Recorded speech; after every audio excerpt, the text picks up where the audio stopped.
তেলেগুতে Sankranti winner হয়ে গেছে সংক্রান্তি বাসুদেবন।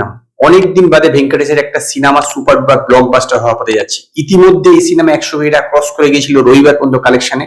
সোমবার দিন যে কোনো সিনেমারই একটা ড্রপ আসে, কিন্তু এই সিনেমা কিন্তু বিশাল একটা কিছু ড্রপ আসেনি।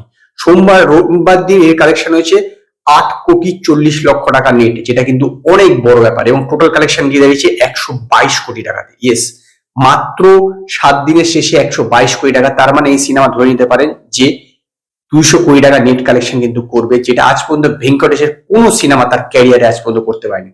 অন্যদিকে দেখুন, এই সোমবার দিনই যেখানে এই সিনেমা 8,40,00,000 টাকা কালেকশন করেছে, সেইখানে হচ্ছে গেম চেঞ্জারের কালেকশন হচ্ছে মাত্র 1,60,00,000 টাকা। ইয়েস, আপনাদের এটা শুনলে অবাক হয়ে যেতে হবে যে 1,60,00,000 টাকা কালেকশন করছে সে। 1,60,00,000 না, সরি, 1 কোটি টাকা কালেকশন করেছে আপনার 11 নম্বর দিনের শেষে। সেই একই দিনে সেখানে ও কালেকশন করেছে 8,40,00,000 টাকা, এবং এর সাথে সাথে এর টোটাল কালেকশন 126,40,00,000 টাকাতে। যেখানে সংক্রান্তি বাসুদেবন শুধুমাত্র তেলেগুতে রিলিজ করেছে, সেখানে গেম চেঞ্জার সমস্ত মানে প্যান ইন্ডিয়া রিলিজ, তাতে কালেকশন হয়েছে 126,40,00,000 টাকা, যার বাজেট হচ্ছে 400 কোটি টাকা। এবং 126,40,00,000 মধ্যে তেলেগু থেকে 86,04,00,000, তামিল থেকে 8,04,00,000, হিন্দি থেকে 31,75,00,000, কানাডা থেকে 54,00,000 এবং মালায়ালাম থেকে মাত্র 3,00,000 টাকা কালেকশন হয়েছে। এবং আরেকটি তেলেগু মুভিও রিলিজ করেছিল সংক্রান্তির সময়, সেটি ছিল হচ্ছে ডাকু মহারাজা। এবং ডাকু মহারাজা কিন্তু সোমবার দিনকে মানে প্রায় বলতে পারেন যে এরই মতন কালেকশন করেছে গেম চেঞ্জারের মতো। গেম চেঞ্জার যেখানে 1 কোটি টাকা, এই সিনেমা 1,60,00,000 টাকা, এবং এর কালেকশন গিয়ে দাঁড়িয়েছে 79,95,00,000 টাকা। এর মধ্যে তেলেগু থেকে 69,90,00,000 টাকা, এবং তামিল থেকে মাত্র 5,00,000 টাকা। এই ডাকু মহারাজাও কিন্তু হিট হয়ে গিয়েছে, কারণ এই সিনেমা আমার দৃঢ় বিশ্বাস কিছু না হলেও আপনি ধরে নিতে পারেন 90 থেকে 95 কোটি টাকা কিন্তু নেট কালেকশন করে ফেলবে।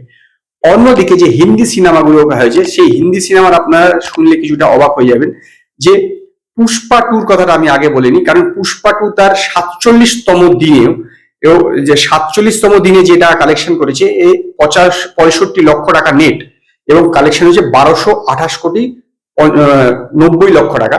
সে 47তম দিনে 65 লক্ষ টাকা কালেকশন করছে, অথচ ফাতে মুভি তার 11 নম্বর দিনে এই পুষ্পা 2 চেয়ে কম কালেকশন করেছে। ভাবলেও অবাক লাগতে হয় যে ফাতে মুভি 11 নম্বর দিনে মন্ডেতে কালেকশন করেছে মাত্র 13 লক্ষ টাকা, এবং সেই সাথে সাথে কালেকশন দিয়ে দাঁড়িয়েছে 12,38,00,000 টাকা।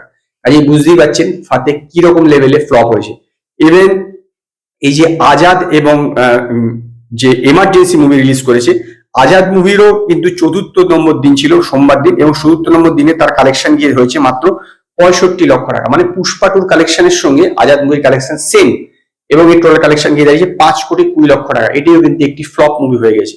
অন্যদিকে এমার্জেন্সি যদি দেখে থাকেন, এমার্জেন্সিও আজাদের সঙ্গে একই দিনকে রিলিজ করেছিল, এবং 4 নম্বর দিনের শেষে এই সিনেমার টোটাল কালেকশন হয়ে গেছে 11,67,00,000 টাকা। কারণ সোমবার দিনকে এই সিনেমা কালেকশন করেছিল 1,05,00,000 টাকার মতো।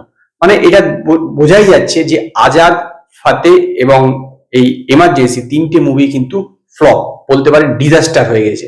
অন্যদিকে গেম চেঞ্জারও কমপ্লিট ডিজাস্টার।